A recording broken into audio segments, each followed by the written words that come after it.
Assalamualaikum warahmatullahi wabarakatuh. Halo teman-teman, bagaimana kabarnya? Semoga sehat selalu ya. Dan pada kesempatan kali ini kita akan membahas tentang materi SKB CBT ya, Computer Based Test dalam seleksi dosen Kemendikbud 2021. Nah, sebelumnya saya sudah membahas apa saja ya tahapan-tahapan dalam seleksi dosen. Nah, kali ini kita akan membahas apa saja sih komponen-komponen materi yang harus dipelajari dan juga terdiri dari apa saja sih skor ambang batas atau passing grade-nya. Nah, kita lihat dulu ya teman-teman. Yang pertama ada etika dan tridharma perguruan tinggi. Yang kedua ada literasi bahasa Inggris. Yang ketiga ada penalaran dan pemecahan masalah. Yang keempat dimensi psikologi. Nah, keempat tes ini dilakukan melalui CBT.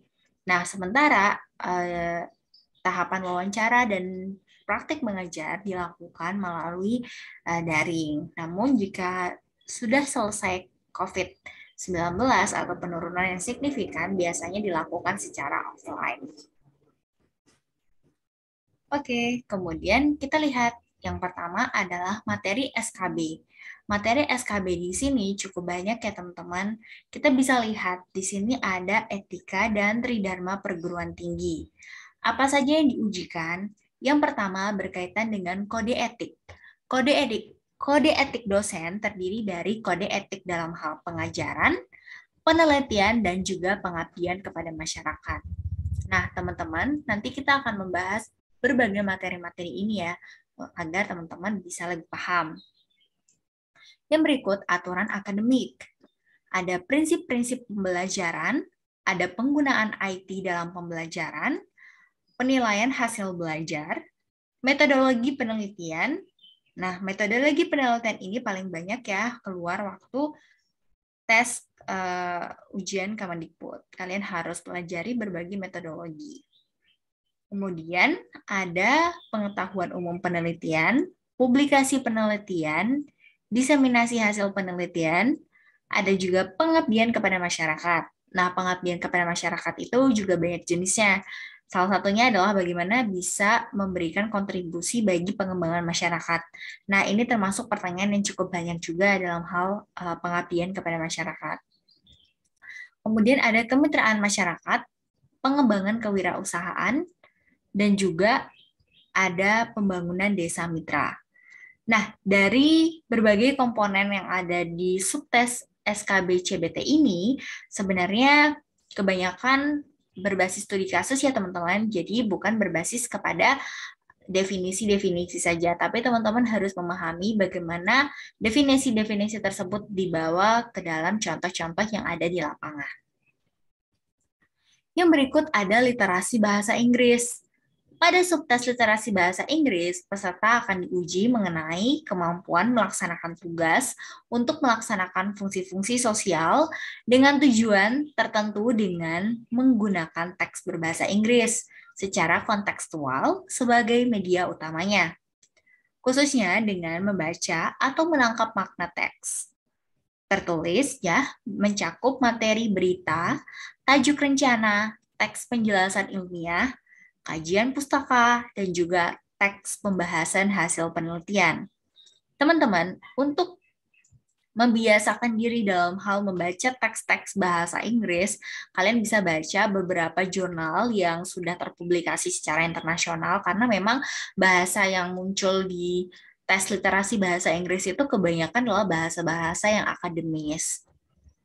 Oke, jangan lupa ya terus latihan, karena soal bahasa Inggris ini termasuk soal yang kita tidak bisa menjawab apabila kita tidak terbiasa dengan latihan. Yang ketiga ada penalaran dan pemecahan masalah. Pada subtes penalaran dan pemecahan masalah, peserta akan diuji dengan beberapa aspek, seperti critical thinking, analytical thinking, creative thinking, dan juga strategic thinking. Kita lihat yang pertama, ada critical thinking, yaitu mengukur kemampuan mengidentifikasi masalah. Jadi biasanya akan dikasih sejumlah teks ataupun grafik ataupun diagram, dan kita tuh akan memahami mana yang menjadi mayoritas dalam permasalahan yang ada pada takjub berita tersebut atau misalnya wacana tersebut, dan juga apa yang terdapat pada grafik, mana sih masalah yang paling dominan gitu. Jadi kalian harus bisa tuh membaca grafik, membaca tabel, membaca diagram, itu penting ya. Kemudian kemampuan menghubungkan satu informasi dengan informasi lain atau sebab akibat. Ada juga melihat alternatif solusi dari permasalahan. Dan juga yang terakhir adalah strategic thinking, yaitu kemampuan memprediksi suatu keadaan berdasarkan data yang ada, kemudian mampu membuat keputusan dari kemungkinan alternatif solusi yang ada. Nah, menurut saya, di dalam penelaran dan pemecahan masalah termasuk soal yang paling mudah. Tetapi teman-teman di sini itu berpacu pada waktu. Jadi ingat ya, untuk langsung membaca pertanyaan dulu, baru kemudian melihat dan diidentifikasi apa sih yang menjadi fokus dari pertanyaan tersebut. Oke, kemudian yang keempat ada dimensi psikologi. Dimensi psikologi itu akan mengukur sejauh mana sih integritas, keunggulan personal, keunggulan sebagai pembelajar, penggerak perubahan, dan juga kompetensi sosial. Pernah saya katakan pada sebelumnya bahwa dimensi psikologi itu hampir sama dengan yang namanya ujian TKP, di mana tidak ada pertanyaan yang jawabannya itu 0. Jadi ada A, B, C, D, E itu nilai yang paling tinggi 5, kemudian 4, 3, 2, dan 1. Nah, cara menjawabnya, tekniknya adalah sama seperti TKP. Ya, jadi kita melihat bagaimana sebenarnya kasus yang disampaikan dengan kita kaitkan dengan ABCDE-nya atau opsinya itu yang paling ngena untuk mengukur misalnya integritas kita itu di mana. Contohnya misalnya dalam satu peristiwa bahwa sebagai seorang dosen itu kan ada etikanya ya untuk nggak bisa ngambil yang namanya riset dari mahasiswa untuk dijadikan atas nama dia sendiri tanpa mencantumkan mahasiswa. Nah, apa yang seharusnya dilakukan oleh dosen tersebut ketika sudah mengetahui bahwa ada aturan ini? Itu jadi jawaban A, diam saja, atau B, mencabut publikasinya gitu ya. Nah, itu nanti akan diukur sejauh mana integritas kita. Nah, jawabannya itu sebenarnya menurut saya strateginya karena sama dengan TKP, jadi nggak perlu terlalu banyak, yang penting kita tahu teknik dalam cara menjawab TKP. Oke, teman-teman. Nah, dari 4 tadi, itu kan kita akan bicara tentang apa saja sih passing grade yang diukur dan berapa persen dari masing-masing subtes ini. Yang pertama ada etika dan tridharma perguruan tinggi. Jumlah soalnya adalah 20 soal. Dan teman-teman harus memiliki atau benar sebesar 4. Ya, jadi skor ambang batasnya itu 4, jadi kalian harus benar 4 soal. Kalau kalian misalnya mendapatkan nilai 3, maka walaupun subtes lainnya kalian itu tinggi, kalian tetap tidak bisa menjadi peserta yang akan lolos, tapi kalian menjadi peserta yang akan tidak memenuhi syarat. Yang berikut ada literasi bahasa Inggris. Sama halnya, jumlah soalnya adalah 20 dan kalian harus benar sebanyak 4 soal dari 20. Nah, kalian harus hati-hati ya dalam menjawabnya, teman-teman. Kemudian yang berikut, penalaran dan pemecahan masalah. Itu 20 soal juga, tapi kalian harus benar 8.